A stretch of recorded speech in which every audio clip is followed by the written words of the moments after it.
Corey woke up as early as usual. Luckily for her, Lieutenant Kondo was also keen on early workout sessions. Corey got in her car and began making her way to the gym they used for training. It was in Nova 1, not too far from Corey's house, and one of the only gyms on the west side of Novesta that was open early enough for them to use. Corey always got to the gym first, since Kondo has further to travel. But just before she turned onto the block of the gym, her phone rang. "I hope you were planning on actually showing up for work today," said Captain Fair through the speakers on her car dashboard. "That was the plan," Corey said as she turned onto the block. "I was just about to train with Lieutenant Kondo. I can cancel and head there now." "When you call to cancel, see how far the lieutenant is. We could use all eyes we can get on this one," said Captain Fair. "That bad?" asked Corey. She hadn't heard this much concern in Captain Fair's voice since joining the guard. "Is it Mavis again?" "Not sure. Just get here as soon as possible," Captain Fair responded, but Corey could hear people trying to get his attention in the background. She wasn't surprised when Captain Fair ended their call abruptly. Corey pulled up and sat in her car in front of the gym, but it wasn't Lieutenant Kondo that she called next. Instead, she called Lucy. "What's up, Detective?" "Hey, I need you to get me the address so I can meet up with you and Captain Fair. He didn't give me the information," explained Corey. "On it," said Lucy. "Anything else?" "Yeah, how close are you to Captain Fair right now?" "I'm actually still at home. We don't all get up as early as you, rushing to get dressed as we speak." Upon Lucy's response, Corey could now hear Lucy scrounging for clothes or something else in her house. "I'm sorry to bother you. I didn't realize Captain Fair went to any crime scenes without you already there," Corey laughed. "No worries," said Lucy. "I have equipment here at home for moments like this. I can still send you the address." "Perfect." Corey looked behind her to see if Lieutenant Kondo was coming down the block yet, but didn't see her. "Need you to do me a big favor and not tell the captain. I need you to look up Jagger's last location." "Ooh." "It's not like that," said Corey as she rolled her eyes, a reaction that Lucy couldn't see. "I had a run-in with him at Real Magic, and I'm wondering if he returned to the Welton Company HQ or not." Corey could hear Lucy pressing some buttons. "This is odd." "What is it?" "Well, according to this, Jagger is close to the Welton Company HQ, but he isn't moving, or at least he's parked in his car. If I trace back his car's most recent locations, it gives me an address." "It's kind of creepy you can do all of that," said Corey. "What's the address?" "Not that creepy," Lucy laughed. "The Welton Company puts a chip in all of their employees so Mr. Welton can keep tabs on them. The guard just so happens to know and abuse that, but don't tell anyone." "Do the employees know that? Isn't that a violation?" "I think they do, and yes," Lucy said bluntly. "It's just too helpful for us, so we let it slide." "Right." Corey made another face that Lucy obviously could not see. "The address?" "It's the same as the one I'm about to send to you. Let me finish getting ready. Check your phone after I hang up." Lucy hung up before Corey could respond. A moment after, her phone vibrated and it was the address. Corey started her car up, then called Kondo. "Detective," Kondo answered. "Are you canceling on our lesson? I'm fairly close to the dojo." Even though Corey and Kondo trained at a gym, they both called it a dojo when talking to each other to make it feel more like a training facility than just your average gym. "Afraid we have to take a bit of a detour. Something big came up. The captain didn't give me the details, but it sounds pretty bad. Wants all hands in the area on deck, you included," said Corey. "Got it. Makes sense. Text me the address and I'll see you there." Corey did just that, and after a few minutes of driving to the location given to her, she found herself once again near Ceva. Why would Jagger's most recent location and this crime scene be connected when he seemed so determined to get back to the Walton Company HQ to speak with Raisha? Corey caught herself talking out loud in her car to no one in particular, then turned her car off and got out. The building in question was a large apartment building, and as she made her way into the building, Lucy sent her another text that just read floor 6. Corey sent a similar text to Lieutenant Kondo and made her way up via the elevator in the building.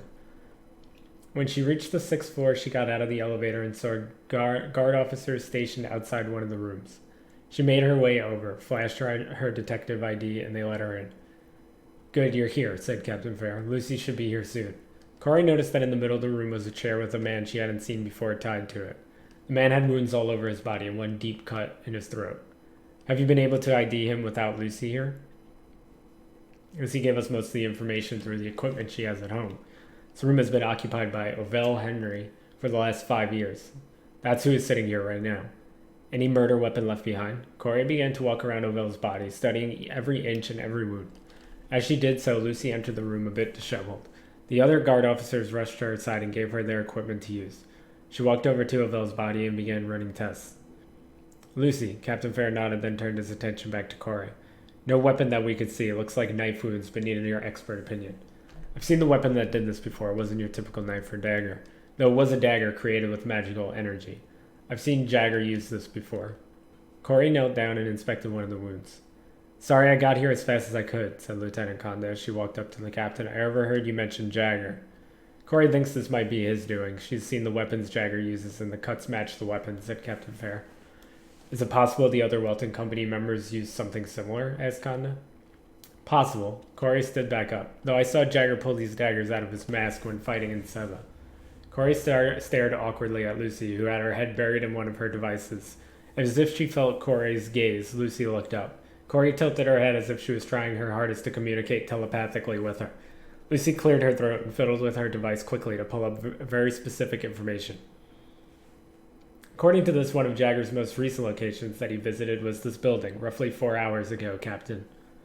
What is Jagger's connection to this man? Said Captain Fair. Only one way to find out, added Lieutenant Conda. Lucy looked at them both with concern. We've never brought in a Welton Company employee on a charge before, especially not one of Mr. Welton's most trusted advisors. The law is the law, said Lieutenant Conda.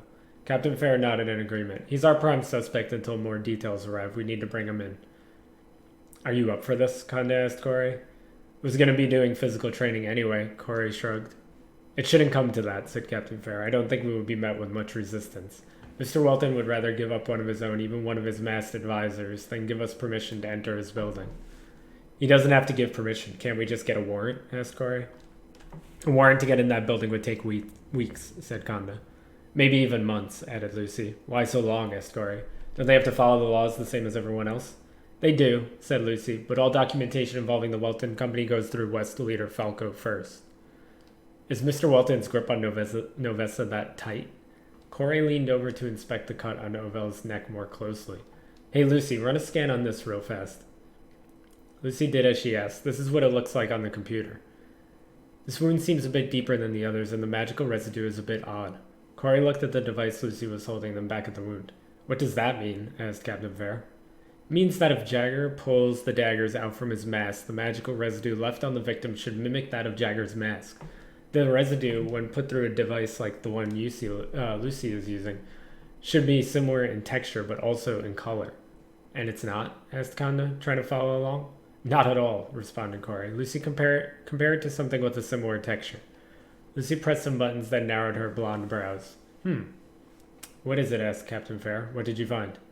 If this is right, then it's fused deposition modeling, said Lucy. English for the rest of us? Asked Conda. 3D printing, Corey and Lucy said at the same time. Then someone framed Jagger for this, said Captain Fair. Who would do that? If only there was a way to track the other members of the Welton Company somehow. Corey looked again at Lucy. Captain Fair, how did she track Jagger's last known locations anyway? Each member of the Welton Company has a chip in them, so Mr. Welton can track them more efficiently. We're not proud of using it to keep tabs on our own, but it does come in handy for moments like this. Interesting, Corey smiled. Lucy, can you check if any other Welton Company members were in the vicinity recently? If it's not any of them, we have bigger problems than the Welton Company. I'm running all Welton Company personnel through the database mixed with the address to see if I can get any matches, said Lucy.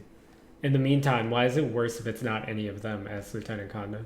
There's only one other person who would have it out for the Welton Company enough to frame one of its key members, said Corey. Mavis, responded Captain Fair. He would be the most likely candidate to have magic that can pull something like this off. Exactly, added Corey. Anything, Lucy?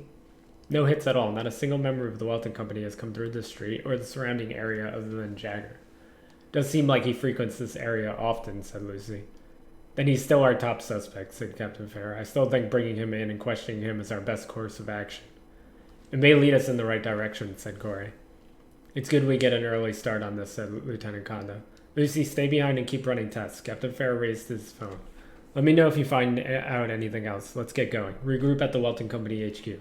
This should be interesting, said Conda. Corey nodded. I've always wanted a tour of the inside.